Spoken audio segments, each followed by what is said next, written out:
dəfəlik gözün yumub yatdı, özü ucaldı, məni qocaldı.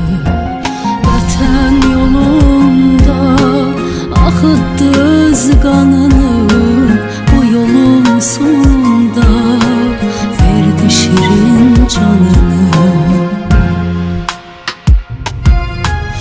Oğlum şehit oldu, gözüm qanla doldu.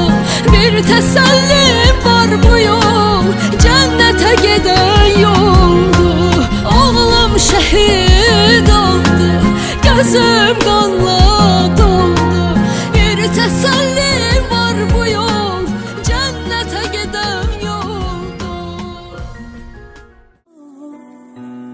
Aləm getsin biraz zinhar, hava olsan var olsun, hava olsan var olsun.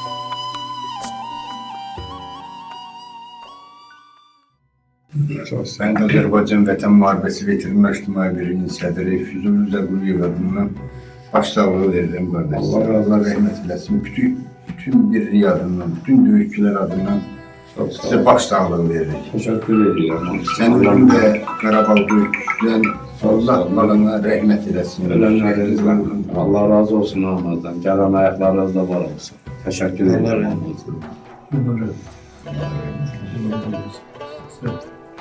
Ben de tüm Beylerden veteranlarına size başsağlığı vereceğim kardeşim. Bizim dövüşçü yoldaşımızsan, değerli kardeşim. Allah sen bana rahmet eylesin, qəbrinin yanında olsun. Bütün veteranlar adından şehit kardeşimize salamlayırım.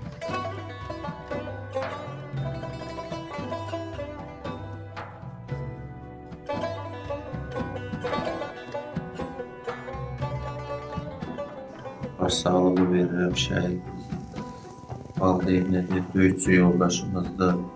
Həmişə başımızı uca eləyir. Ona rəhmət eləsin. Çok sağ olun. Allah razı olsun. Teşekkür ederim alnınıza. Gelen ayaklarınız da var olsun. Minnettarım alnınıza. Çok sağ olun. Sizin balanız yok. Bütün Azərbaycan xalqının ağları bizim şəhidlərimiz. Allah razı olsun. Azərbaycan xalqı şəhidlərimizin bu müəccəl heç bir var. Dünya olursa şəhidlərimiz bizim başımızın tacıdır. Öyle de olmalı. Çok sağ olun. Çox müqəddəsdir şəhidlərimiz. Çok sağ olun. Allah razı olsun.